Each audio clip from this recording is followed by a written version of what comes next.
Mesdames, Messieurs, bonjour et bienvenue à la revue de presse, le tour d'horizon des grands titres de la presse africaine.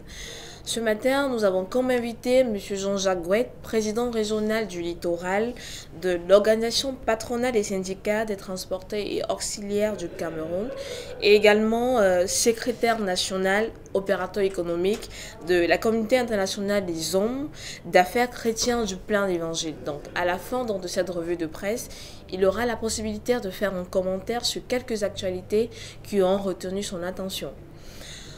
Débutons cette revue de presse au Cameroun. Le deuxième forum de Paris sur la paix, Paul Biya, en France, titre qui barre la une de Cameroun Tribune. Le président de la République est arrivé hier soir dans la capitale française en compagnie de Madame Chantal Biya. Le chef de l'État répond à une invitation de son homologue français Emmanuel Macron. Le budget 2020 à l'épreuve du grand dialogue national titre Éco Matin. La troisième session ordinaire au Parlement pour le compte de l'année 2019, consacrée à l'examen et à l'adoption de budget 2020 de l'État du Cameroun, s'ouvre demain mardi. Affaire Photo Victor Guitemba, le milliardaire Banjoun en accusation auprès du pape, titre qui barre la une du journal Premières Heures. Après le ramadan médiatique des semaines passées, l'architecte décorateur ruiné par le milliardaire Photo Victor embraye sur un point sensible de ce dernier, sa dévotion déclarée mais pas sincère au Seigneur Tout-Puissant. Cette fois-ci, nous sommes en Côte d'Ivoire avec le journal Fraternité Matin qui informe que les Ivoiriens sont invités à respecter les valeurs républicaines et civiques. À cet effet, le chef de l'État, Alassane Ouattara, a pris part à la commémoration de la naissance du prophète à la grande mosquée de Riviera Golf. Avant le bureau politique et la convention du PDC-RDA, des voix s'élèvent contre Bédier, informe le matin. À 11 mois de la présidentielle de 2020, l'appel du président Ouattara aux imams révèle le jour, d'où l'exhortation de faire des prières pour préserver le climat social.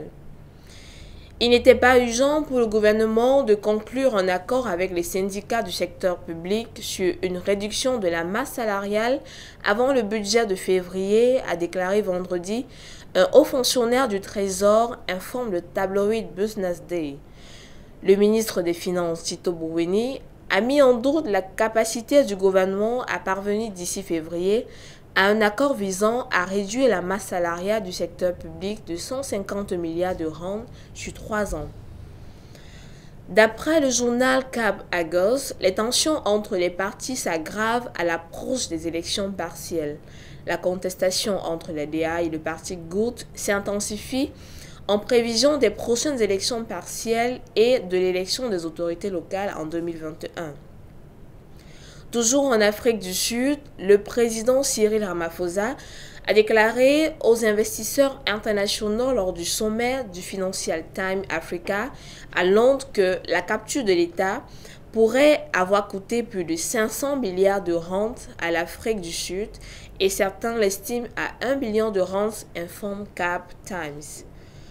Toujours dans les colonnes du journal, Belouf, poète sud-africain, ancien rédacteur artistique et commentateur social du Cap Times, Sandik Dekeni, 53 ans, a été décrit comme un trésor sud-africain pour sa capacité à capter l'humeur de la nation par son écriture. Le journal de l'Angola révèle que le président de la République arrive aujourd'hui au Vatican et est reçu demain par le pape François. Joao Lorenzo rencontre Miroslav Wachowski, sous-secrétaire aux relations avec les États, et Ivan Santos, responsable pour l'Angola. Monsieur le Président rend hommage au premier ambassadeur du Royaume du Congo à Saint-Siège, Dr Antonio Vunda Negrita. L'équipement et les installations de lutte contre l'incendie sont en ruine dans de nombreux États du pays, ce qui fait qu'il est presque impossible pour les pompiers d'intervenir en cas d'urgence, a révélé une enquête de Darlu Trust.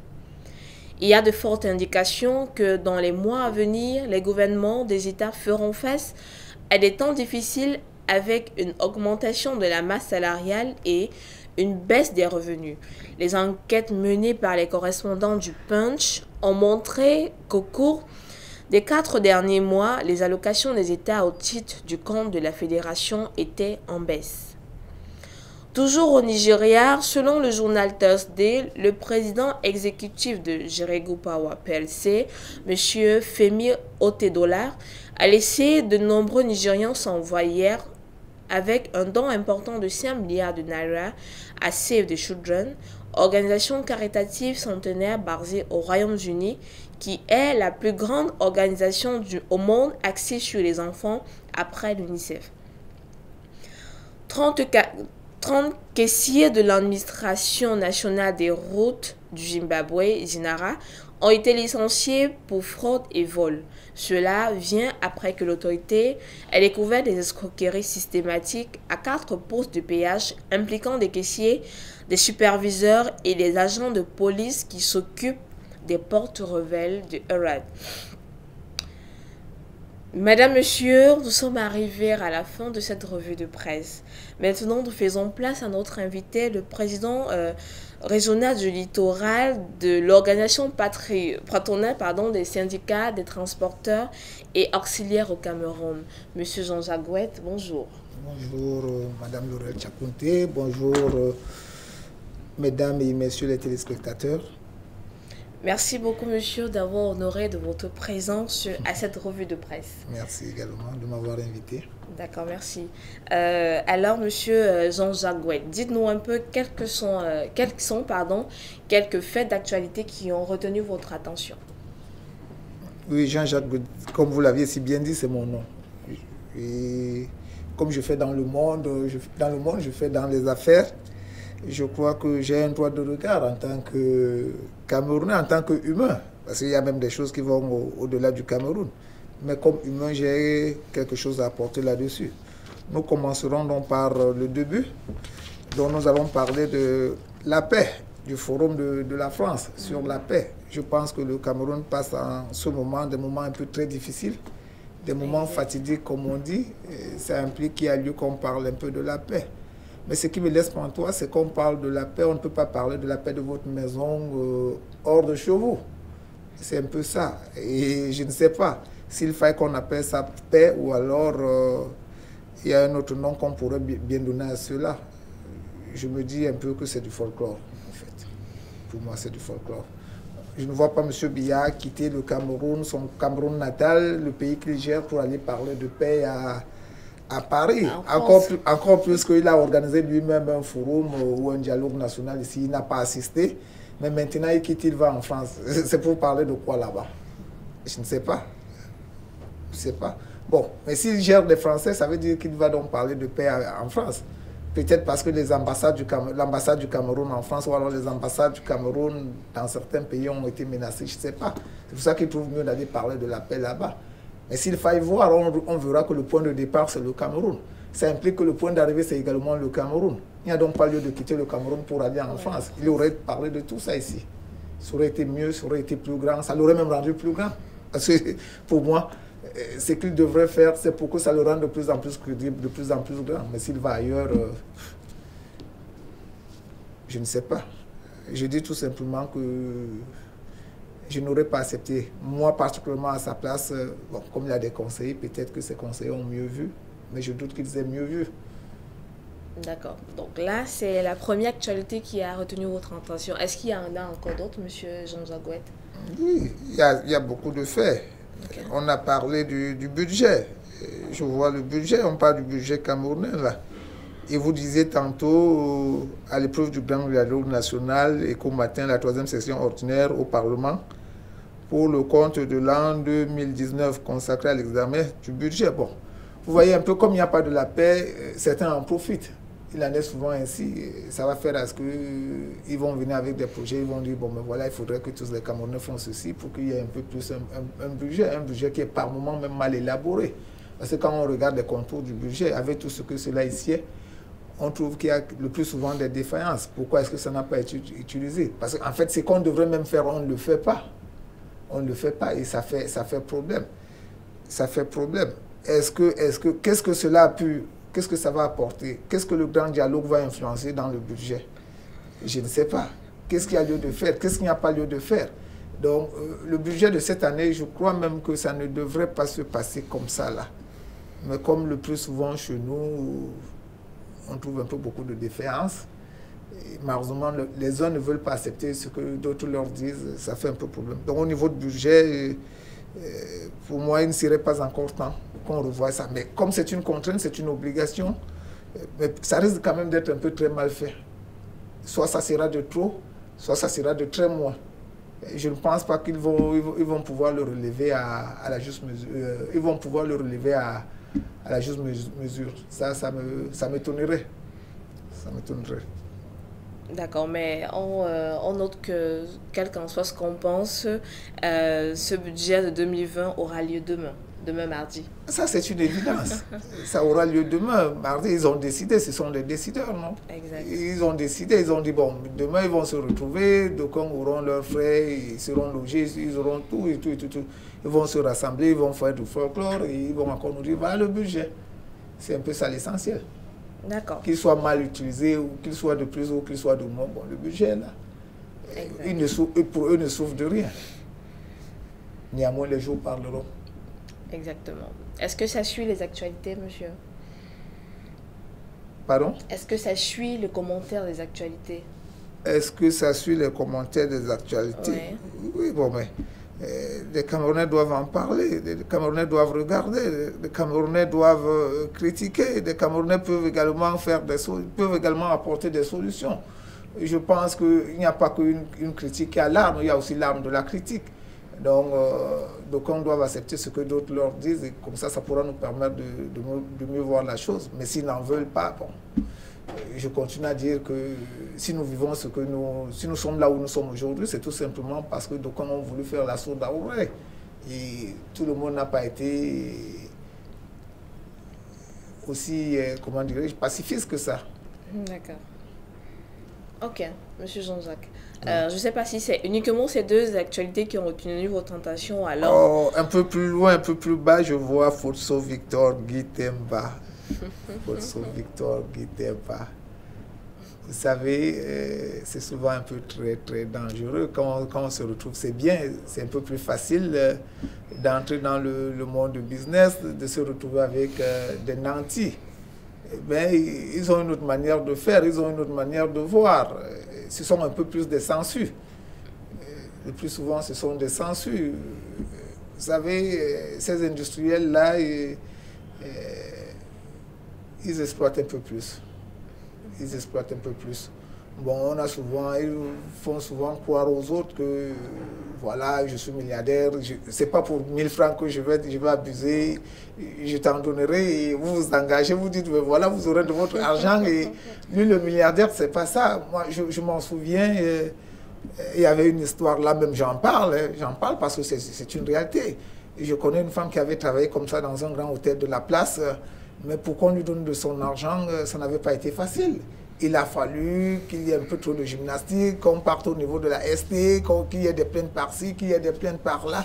Or, quand vous partez regarder, vous avez travaillé pour une histoire, vous avez travaillé dans un immeuble, par exemple, dans une entreprise qui représente des milliards de francs et on vous traite peut-être pour 3 millions, 5 millions de francs. C'est juste une question de mentalité. Quand d'aucuns parlent aujourd'hui de la culture, qu'il faudrait un peu refaire notre école, on se dit, mais qu'est-ce qu'ils disent là? Notre mentalité n'est pas bonne. Elle n'est pas bonne.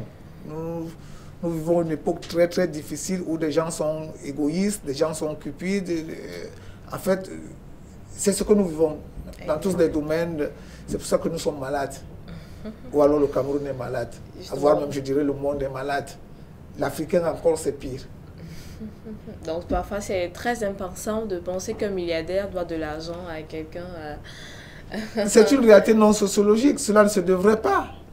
Cela ne se devrait pas. Comment imaginez-vous qu'un milliardaire, un multimilliardaire doive, par exemple, peut-être 100 millions de francs à quelqu'un? Comment pensez-vous qu'un milliardaire doive, par exemple, 3 millions de francs à un petit employé? Pour le cas de M. Guitemba, c'est 15 milliards de francs CFA. Oui, mais 15 milliards de francs. Si vous voulez une réalisation, par exemple, vous avez mené une étude de faisabilité ou vous avez concrétisé une affaire de 100 milliards de francs. Ça veut dire que vous avez réservé les 15 milliards de francs, ou alors il aurait réservé les 15 milliards de francs de M. Guy Temba. Est-ce que M. Guy Temba devrait encore le traîner devant les tribunaux? Je dis non, cela ne se devrait pas.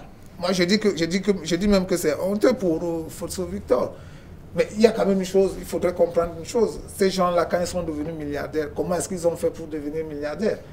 C'est la question qu'il faudrait un peu que je vais vous renvoyer. Comment est-ce qu'ils ont procédé pour devenir milliardaires?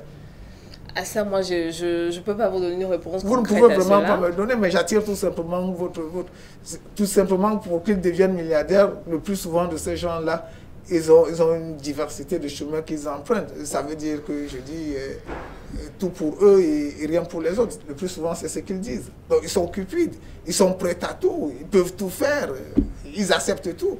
Vous allez beau lui dire, mais écoutez, là maintenant, une affaire de 15 milliards de francs. Mais si vous partez voir, là maintenant, vous lui présentez une affaire de 50 milliards de francs, il va vous dire, mais faites-la. Et pourtant qu'il est redevable de 15 milliards de francs. Vous voyez, c'est honteux. Et dans tout ça, je voyais quelque part là, on parlait du pape, quelque chose comme ça. Oui, il a fait appel au pape. À l'Église catholique. Voilà. L'Église catholique, la fameuse Église. Babylone la Grande.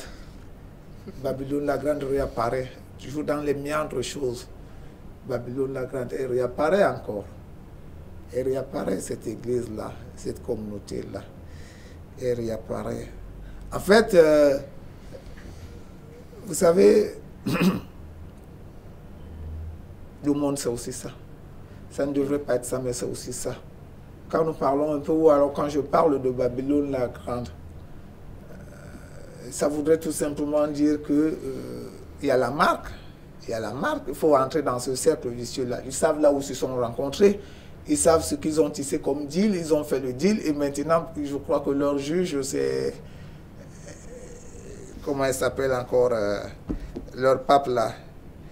Je crois que c'est à lui de pouvoir prendre une résolution ou alors d'apporter un peu un début de solution. Mais cela ne se devrait même pas. Cela ne se devrait pas. Quant à lui, que leur dira-t-il? Bon, blanc, bonnet, bonnet, blanc. Qui s'assemble se ressemble et qui se ressemble s'assemble également. Donc, ils savent ce qu'ils se sont dit, ils savent ce qu'ils avaient fait, où est-ce qu'ils étaient pendant qu'ils faisaient le deal. Peut-être que c'est au Vatican qu'ils ont traité leur deal. Ça, on n'a aucune idée. Pardon? On n'a aucune idée de... Non, vous et moi, nous n'avons aucune idée, mais je dis tout simplement que pour que je traîne quelqu'un vers vous, quand on porte plainte à quelqu'un, on porte plainte à quelqu'un à l'État, tout simplement parce que c'est l'État qui nous gère.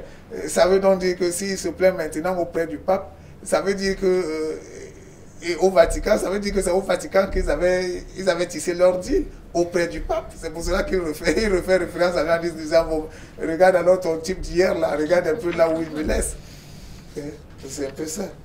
D'accord. Et quelque part aussi un peu plus bas, vous disiez, Kat là, cette fois-ci nous sommes en Côte d'Ivoire, Fraternité Matin, les valeurs républicaines et civiques, Ouattara,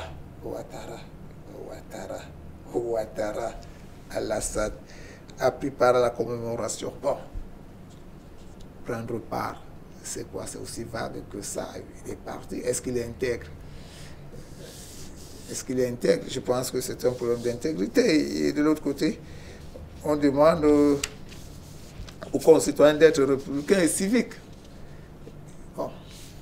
Mais je dis que c'est pas un problème d'ordre civique. C'est un problème de foi. Il faut avoir foi en ce qu'on fait et il faut le faire avec dévouement. Il est inadmissible qu'on parte à l'église et qu'on ne mette pas à jour les valeurs de l'église ou alors les valeurs de la religion. Donc, je ne saurais parler de ça. Un jour, chacun sera jugé, en ce que je sache. D'accord. Ok, monsieur Jean-Jacques Gouette, je ne sais pas si vous avez autre chose à ajouter. Autre chose à ajouter, oui. Mais il y a mon domaine quelque part là. Ah, d'accord. Il y a mon domaine là, au 15e là. Ok. Au Zimbabwe, c'est ça? Oui, je crois. D'accord. Peut-être avec mon vieillage, je me suis trompé, me relisez un peu pour que je comprenne parfaitement. Il s'agissait de 30 caissiers de l'administration sociale des routes du Zimbabwe qui ont été licenciés pour fraude et vol. Fraude et vol. Ouais. Ils étaient des superviseurs.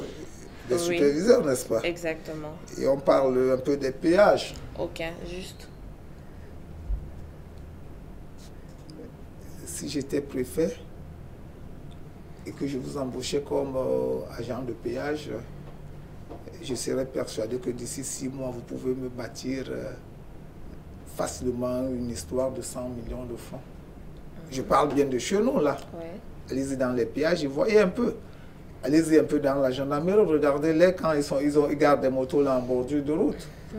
Ils sont dans des véhicules et des transporteurs viennent leur donner de l'argent. Je dis des transporteurs viennent leur donner de l'argent. Ce sont des réseaux et il faudrait vraiment qu'on parvienne à taper la main sur la table pour que des gens parviennent à s'inscrire en faux. Donc ceux-ci, ils ont été pris. Je ne sais pas comment ça se passe au Zimbabwe, ce n'est pas un pays où j'ai déjà visité. Mais je crois que peut-être, comme le plus souvent, il faudrait qu'on dise, bon ben voilà, il y aura révolte pour qu'on essaie un peu de prêter attention. Mais ce qui est évident, c'est que ceux-ci, si on les a pris, allez-y un peu au port. Allez-y au port, quand vous allez au port de Douala, je dis au port de Douala. Ouais. Quand vous allez au port de Douala, les véhicules qui sortent donnent de l'argent aux gendarmes et aux policiers qui y sont. Ouais. Je dis, ils leur donnent de l'argent. Ils donnent de l'argent aux douaniers qui y sont. Ça veut dire, vous allez vous plaindre auprès du commissaire, il ne va jamais réagir. Allez-vous vous plaindre auprès du commandant de compagnie, il ne va jamais réagir. Pourquoi? Parce qu'il attend sa quote-part et cette quote-part-là remonte plus loin. Ça veut dire que ce sont juste des chaînes. Et s'ils ont été pris, je pense que, moi je le dis toujours, ça fait partie de mon domaine. Peut-être qu'on aurait appris que, voilà, si vous continuez à leur prendre de l'argent, ça va barder. Imaginez-vous un peu, au Cameroun, le jour que les transporteurs disent qu'ils vont gréver, le plus souvent, cette grève-là, elle est souvent menée par certains syndicalistes qui disent, mais nous en avons marre. C'est le jour-là que l'État dit, ah, on fait semblant, on dit, bon, ben voilà, il ne faut plus qu'il y ait des barrières, vous fonctionnez, vous roulez là, vous ne verrez personne sur l'axe lourd. Mais hors de ça, prenez Douala Idea. Non, Douala Idea. Déjà, vous allez trouver combien de barrières? Si vous quittez, disons, Lokbaba pour Yassa, il y a une première barrière de gendarmerie là. Il y a un gendarme là. Vous quittez Yassa pour la Dibamba. Yassa Dibamba, ça fait moins de 5 km. Il y a un second gendarme qui est là. Vous quittez la Dibamba pour Edea. Il y a encore un autre gendarme qui est là. Donc, vous voyez déjà, là, ça va faire combien? Ça fait 6 000 francs que vous devez donner. C'est un peu de trop. Donc, ceux-ci, si on les a pris, mais chez nous, on ne peut pas faire ça. Parce que chez nous, vous allez beau écrire, chez nous, vous allez beau revendiquer, ça ne sera jamais fait. Parce que c'est toute une chaîne, là. C'est tout le monde qui a sa quote-part. Moi, j'ai vu dernièrement, je vais un peu vous parler de ça. Et j'ai vu dernièrement, toujours dans le cadre du transport, je crois que si c'était au Zimbabwe, peut-être qu'il devrait avoir de suite. Il y a eu le sous-préfet de Douala 3e, en la personne de Inuhu Bello, l'ancien sous-préfet de Douala 3e qui s'appelait Inuhu Bello. Il y a eu un regroupement de transporteurs qui avait une autorisation pour un point de chargement Douala Idea. Alors, d'autres transporteurs qui avaient refusé de s'aligner et de suivre les normes se sont installés au niveau de, en fait, en bordure de route. C'est le délégué du gouvernement qui donne l'autorisation d'un point de chargement. Mais ce n'est pas un sous-préfet. Que s'était-il donc passé? Le délégué du gouvernement l'avait constaté et il a demandé au sous-préfet de donner main forte afin que les gendarmes déguerpissent ces gens-là. Le sous-préfet, comme il avait des intérêts, je dis Inuhu Bello, je ne sais pas s'il me suit, il sait que ce que je dis est pertinent. Je dis qu'il a refusé. Je l'ai traîné, j'ai essayé de lui faire comprendre. Il a refusé parce qu'il avait ces intérêts-là. C'est comme ça que ça se passe chez nous. C'est comme ça que ça se passe chez nous. Donc, chez nous, c'est pas comme au Zimbabwe, ou alors au Zimbabwe, c'est pas comme chez nous. Au Zimbabwe, quand ça ne marche pas, on dit, allez, ceux-là, il faut les emprisonner. Ici, on a emprisonné qui? Si on cherche même à emprisonner quelqu'un, on relève l'autre là-bas pour essayer de fermer le trou. C'est ça. Bon. Je crois que pour ce matin, je vais un peu m'arrêter là au niveau de mes commentaires. Merci beaucoup. Merci également, Madame Lorraine. On vous remercie. C'est mon nom. Pour ces différents commentaires qui certainement auront de l'effet sur ceux qui nous ont regardés ce matin. Ah, peut-être pour tous ceux qui nous ont écoutés, mais malheureusement, ceux qui nous écoutent, par moment, tous ne sont pas des administrateurs. C'est ça le pire. Parce que ça, c'est un problème qui devrait regarder les administrateurs. Qu'est-ce qu'ils peuvent apporter? Malheureusement, ils n'apportent rien. D'accord. On vous dit une fois de plus encore merci à M. Jean-Jacques Gouette pour cette intervention. Et sur ce, on dit merci également à nos chers téléspectateurs qui ont regardé cette revue de presse ce matin. Bonne suite de programme sur Freka TV, votre télévision.